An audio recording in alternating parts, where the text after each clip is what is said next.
Интернет желесінде қандай жаңалықтар болып жатат? Танышылыңыздар. Эфирде сайтқа саяхат көрсөтүүсү. Студияда Жанара Нарматова. Саламатсыздарбы? Байсалов Алмашқыз кадырбы. Саясатта жаралған бирлі адамбы. Бүгін Жогорку кеңештин жыйынында депутат Надира Нарматова министрлер кабинетінің төрағасынан орын басары Эдил Байсаловты айтқан сөз үшін жооп бериш керектигин айтты. Мен Эдил Жолдубаевичке бир гана сурооду айткым келет да. Өзү ал эми адамдык сапатын өзүнүн уятында. Ушул парламент элдин атынан сүйлөгөнгө акысы жок деп айтты. Бир канча жолу айтып келет ал сөздүчү. Бұл президенттин атынан бир гана ушу киши сүйлөйт экен, ушунун акысы бар экен элдин атынан сүйлөгөнгө. Керек болсо президентибизди, кабинет министринин башчысыны бул киши шантаж кылып, ошолорду ыңгайсыз акыбалга келтирип, ушу кишинин атынан кечирим сураганга мажбур кылып атат. Ушунчалык Кыргызстан боюнча Алмашкыз кадырбы бул киши. Ар кандай кыздардын бир аял кишини коюп койсоң ушу кишинин ордуна сонун кылып иштейт. Социалдык тармак өлүп бүттү бир жолу Кыргызстанда. Караган адам жок, сураган адам жок. Бул киши таптакыр Алмашкыз адамбы? Саясатта бир жаралган бир жалгыз адамбы? Ошондуктан Кыргыз мамлекетинин ичиндеги идеология, социалдык тармак нөл болуп отурат. Керек болсо. Азырдагы министрлерди алмаштырганы келип атат. Эми жаман көрүнсөк дагы, туура эмес айрымдар түшүнсө дагы тарых үчүн айтып коелук. Мен аксакал катары айтыңыз эже деп атышат. Мен дагы өмүр бою идеологиялык тармакта иштеп келген адаммын. Иштин баарын көзүбүз менен көрүп турабыз. Кечирип кой десе эле кечирилип калабы экен. Айтылган сөз атылган ок дейт. Парламенттин мүчөлөрү жаманбы, жакшыбы, азбы, көппү элдин колдоосу менен келип, Кудайдын буйругу менен ушул жерде отуруп атат. Элдин атынан президент менен гана парламенттин мүчөлөрү сүйлөйт. Ошондой эле аргумент KG булагы Эдил Байсаловдун депутаттардан кечирим сураган жазды. Байсаловдун айтымында ал өзүнүн дарегине айтылган сынды туура кабыл алат. Бирок республиканын жарандары тарабынан шайланган депутаттарды кемсинтүү же тарынтуу ниети болгон эмес. Урматтуу депутаттар, мен дарегиме айтылган сынды мен кабыл алам. Бул боюнча мен кесе айта алам. Мен эч качан Жогорку кеңеш, Кыргыз Республикасынын Жогорку кеңешинин конституциялык укуктары жана милдеттерине, эл шайлаган депутаттардын ыйгарым укуктары жана макамына, жалпы эле биздин мамлекетибиздеги элдик бийлик, демократияга шектик келтиргенге укугумда, ниетимде жок болгон. Төрага Шакиев, Байсалов дагы кандай кылып кечирим сураш керек? Министрлер кабинетинин төрагасынын орун басары Эдил Байсаловдун кечирим суроосу айрым депутаттардын ачуусун келтирди. Бир канча талкуудан соң Нурланбек Шакиев президент Садыр Жапаров менен болгон жолугушууда ал Эдил Байсалов кечирим сурай турганын жана бул акыркы эскертүү болорун айтканын депутаттарга жеткирди. Маселени курчутпасак, Эдил Жолдубаевич келди, кечирим сурады. Борбордук трибунадан расмий түрдө кечирим сурады. Да кандай кылып кечирим сураш керек? Эл угуп атат, парламенттин алдында, эл өкүлдөрүнүн алдында кечирим сурап атат. Жетиштүү болот го дейм, урматтуу депутаттар. Эми муну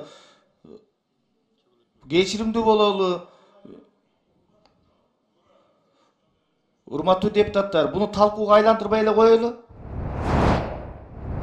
Жогорку кеңештин депутаты Жусупбек Коргонбай уулу саламаттыкты сактоо министри кызматына талапкер Алымкадыр Бейшеналиевке сатып кетпей турган команда түптөөнү сунуштады. Бул тууралуу эл өкүлү бүгүнкү парламенттин жыйынында айтты. Ал эми Алымкадыр Бейшеналиев депутаттын айткандарына кошулуп, командасына кесипкөй адамдарды топтой турганын айтты. Алымкадыр Сабирдинович, сиздин кайра кайтып келишиңизге чын жүрөгүмөн кубанып атам мен, айрыкча. Сиз бирок өткөндө февраль айында министрликтен түшүп, кылмыш иш козголуп, митингге чыкканда жаныңызда эч ким калбады да. 3 зам министриңиз тең сизге каршы чыкты эмнегедир. Мен сизге мындай сунуш катары айтарым. Администрация президент менен да сүйлөшүп, өкмөт менен сүйлөшүп, командаңызды формировать этсеңиз. Чоң реформага барыш үчүн жетекчинин жанында командасы күчтүү болуш керек. Себеби сиз кеткен күнү сизди баары сатты. Ачыгын айтып коеюн. Туурабы, эмне жашыра турган жери бар. Андықтан мен сізге қаларым. Мына бүгінден баштап министр Құдай бұрса шайланып қалсаңыз, команданы формировать етіңіз. Біз сіздермен чоң-чоң реформаға барыш үшін жаныңызда жөлөк, замдарыңыз, башқалар қолдап тұрыш керек.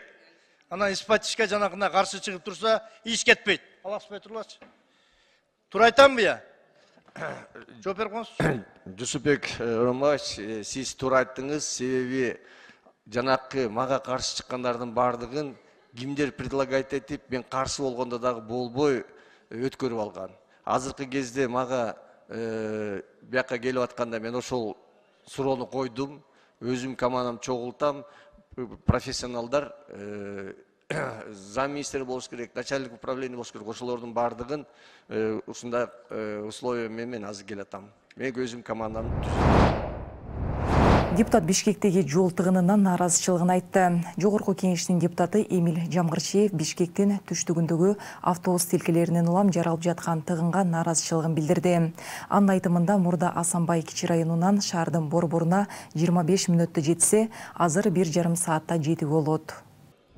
Южный магистральмен келатсак, мурун 25 мүнөттө Тете Асанбайдан ушул борборго келчүбүз. Азыр болсо 1,5 саатта келип атабыз. Акыркы мэриянын жанагы чечими менен кошумча автобустарга жолго түшпөш керек деген бир токтом чыгарып коюштур. Аябай пробка болуп атат. Ал бир эле гана жанагы Южный магистралга тиешелүү эмес, ошого кирген кичинекей жолдордун баары пробка болуп атат. Олжаш, ошону бир жокко чыгарып, же болбосо бир башка шарттан алсынчы. Түркияда бир жумадан ашык 1,3 чакырым тереңдиктеги үңкүрдөн чыга албай калган америкалык изилдөөчү Марк Дики куткарылды.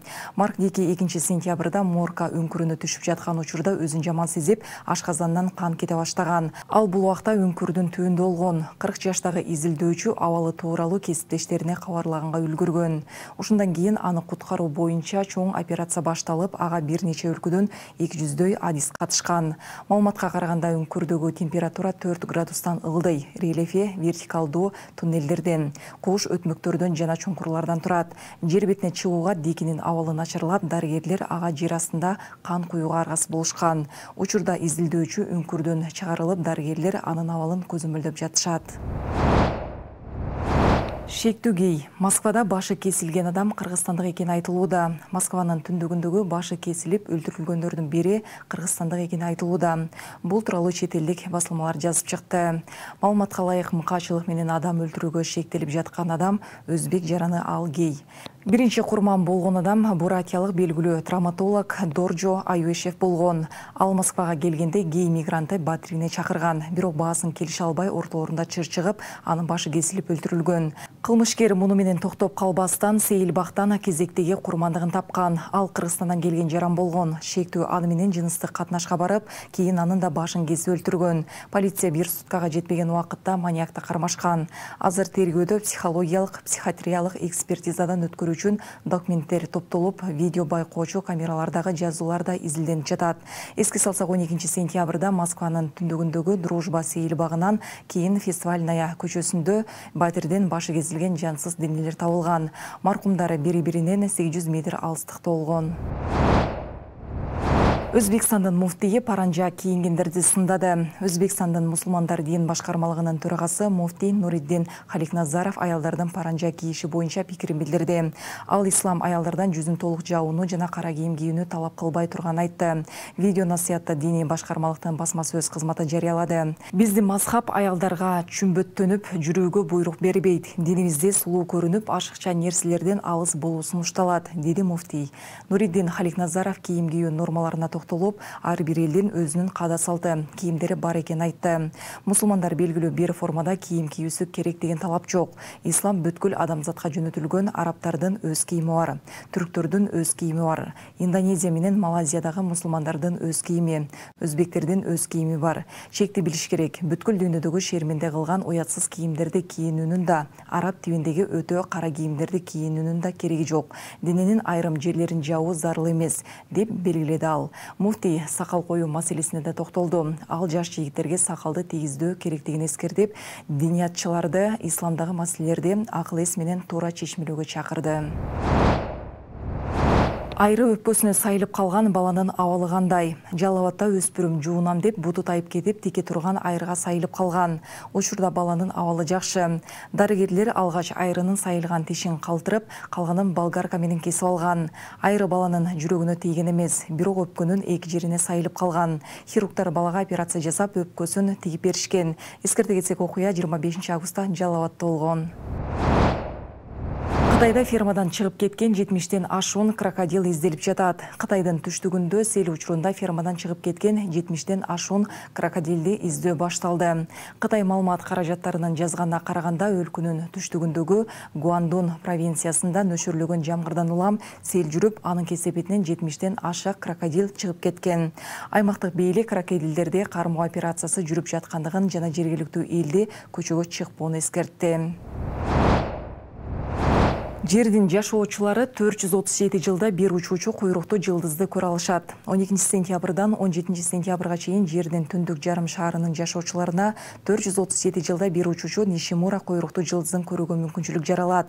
Бул тууралуу The Guardian басылмасы билдирди. Нишимура кометасы 17 сентябрда күнгө эң жакын жерден өтүп, аралыгы 33 миллион чакырым алыстыкты түзөт. Андан кийин ал жердин жанынан 125 миллион чакырым аралыкты өтөт. Окумуштуулардын айтымында куйруктуу жылдыздын жерге жакындоосу жана анын жарыктанышы жылдыздар арасында сейрек кездешүүчү кубулуш болуп эсептелинет. Аба ырайы туруктуу болсо, күн чыга элек убакта жашыл куйруктуу жылдызды көрүүгө болот. Нишимура жылдызы илимий түрдө C2023P1 деп аталат. Ал аны ачкан жапон астроному Хедоя Нишимуранын урматына аталган. Интернет желесинде мына ушундай жаңылыктар болду. Эске салсам, жогоруда айтылган жаңылыктар 7 каналдын көз карашын билдирбейт. Бул жана башка маалыматтарды сиздер ЖТТВ KG сайтыбыздан жана төмөнкү ссылкалар аркылуу көрө аласыздар. Студияда мен Жанара Нарматов болдум. Кийинки эфирден жүз көрүшкөнчө.